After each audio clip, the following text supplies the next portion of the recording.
Cabezas de petróleo, y toca hablar de uno de los más grandes genios de la industria automotriz. Creó no solo uno, sino dos autos legendarios y sin saberlo, crearía un segmento completo en la industria que me atrevo a decir que es el más amado y con mayor número de seguidores, los muscle cars. Pero en realidad su historia está llena de eventos controversiales como fraudes, robos, malversación de recursos públicos y hasta tráfico de estupefacientes. Una increíble historia detrás de un rotundo fracaso de la industria automotriz, de una marca que pudo lograr lo más alto, pero tristemente la avaricia y el ego de su creador pudo más que su talento para crear automóviles.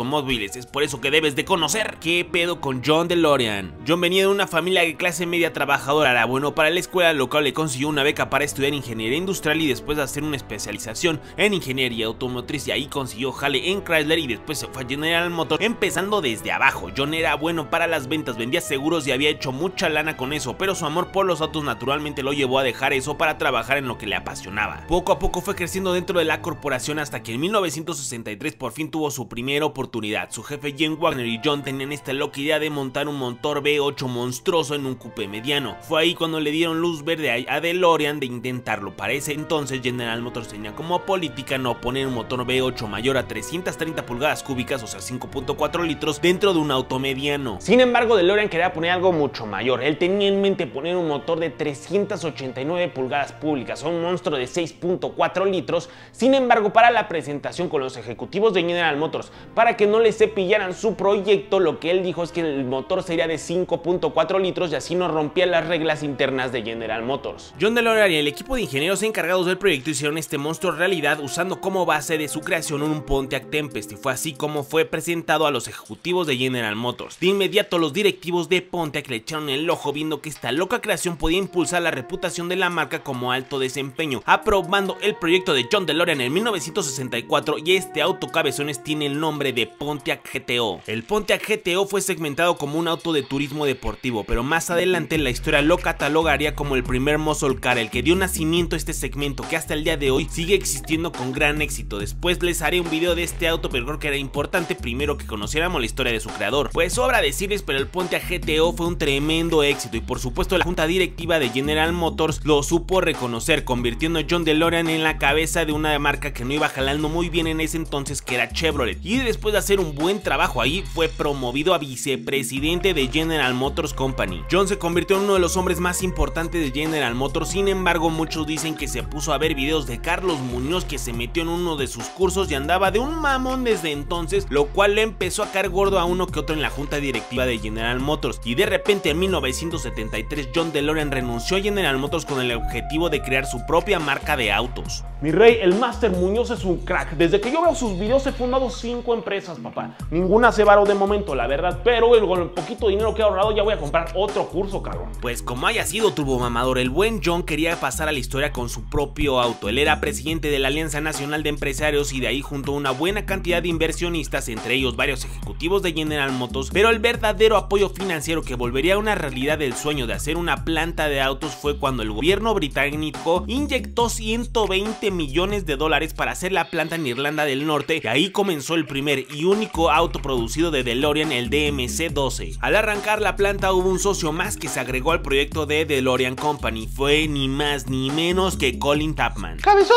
ese nombre se me hace conocido. ¿Que el Chapman no jugaba en el América? No, turbo hater, Colin Chapman no jugaba en el América. Fue un genio de la Fórmula 1 y fundó ni nada más y nada menos que la marca de autos Lotus. Su compañía se encargó del diseño del chasis y demás partes del DMC-12, pero aparte de eso este compa tomará importancia más adelante en la historia, pues la cosa pintaba para ser un éxito. Renault diseñó la planta y el motor. El gobierno de Irlanda, aparte de los 120 millones de dólares, les dio un montón de incentivos fiscales y el lugar para hacer la planta, y se encargó de tenerle 2000 trabajadores que harían el auto.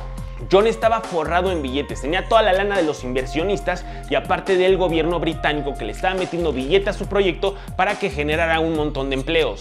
Arrancó la producción del DeLorean y los primeros en salir de la fábrica para ser mostrados a la prensa y ser vendidos tenían serios problemas de producción, casi se caían a pedazos, por lo que tenían que ser regresados y retrabajados en la planta, lo cual empezó a elevar los costos de producción rápidamente, y ante los crecientes rumores de la pésima construcción del auto, las ventas se fueron al piso. El DeLorean era un auto deportivo caro que no reflejaba eso en prestaciones. Montaba un motor V6 de 2.8 litros y 130 caballos de fuerza, que una vez montado en el chasis sumaban unos 1.3 toneladas toneladas de peso. No era malo, pero realmente no era un auto rápido. Sumado a su pésima calidad de ensamble, lo único rescatable para mí al parecer era su impresionante y brutal diseño, puertas estilo alas de gaviota y una carrocería exterior en acero que para algunos parecía que les faltaba pintura, pero hoy en día es la característica principal de este auto. Pues rápidamente el proyecto se quedó sin dinero por los problemas que les conté y John se la empezó a ver complicada continuar con la producción y el sueño que tenía. Mi rey, pero eso no tiene sentido. Si tenía dinero para aventar, güey, ¿por qué se quedó sin lana si hasta el gobierno británico le seguía dando billete para que no hubiera despidos? Es justo por eso que los números como que no cuadraban, turbomamador. Sí, la compañía no iba bien, pero este güey había sacado muchísimo dinero de la compañía por gastos no justificados. Entre ellos había muchas facturas de una empresa en Suiza por servicios de consultoría en donde DeLorean Motor Company le transfería cada mes millones de dólares. Y adivinen quiénes eran los dueños de esa empresa fantasma. El mismo John DeLorean y Colin Chapman, que una vez que caía esa lana en esta empresa de papel, después se depositaban esa lana en su bolsa. DeLorean le había estado robando a su propia empresa, sacando el dinero de los inversionistas, confiando que el auto sería un éxito y lo recuperaría, pero al fracasar en las primeras unidades salidas de producción, por supuesto no había nada de dinero de reserva para hacer las correcciones pertinentes. A DeLorean se le hace fácil declarar la compañía en quiebra para que el gobierno le suelte más lana. De inmediato el gobierno británico abre una investigación por el robo de todo el dinero que se le dio. El agua se le subió al cuello a John DeLorean. De inmediato regresó a Estados Unidos a buscar más inversionistas que rescataran el proyecto de DeLorean Motor Company. Y fue así buscando dinero cuando un vecino le dijo que si movía un montón de polvo blanco dentro de sus autos, él recibiría a cambio 25 millones de dólares. Y por supuesto John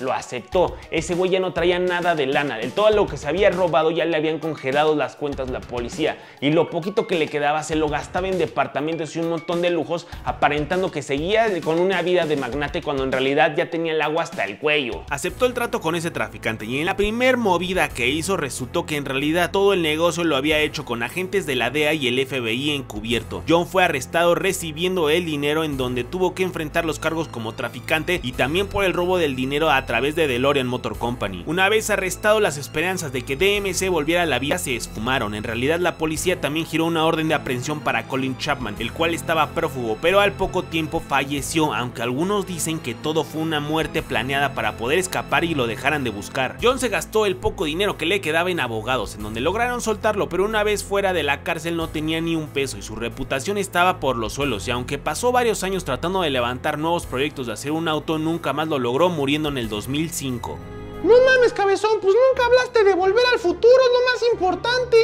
Ah, sí es cierto, Turbo Hater, se me olvidó, pero si algo reventó la fama del DeLorean más que su polémico creador fue esta película que se volvió un super éxito, y dada la importancia del auto dentro de la película, mucha gente comenzó a buscar tener un DeLorean, aunque para ese entonces la compañía ya había fracasado. Afortunadamente se alcanzaron a fabricar cerca de 9000 autos, por lo que hay bastantes de ellos, pero este auto es un mega clásico. He tenido la oportunidad de verlo un par de veces en México y madres cabezones, sí son hermosos, pero muy difícil de conseguir uno. Pero bueno, cabezones, ya se acabó esta turbo historia del amor al video, y pásaselo a tu primo, a tu tío, a tu novia, a un novio, para que más gente se entere de este bonito proyecto. Los amo, hermanitos, hasta la próxima.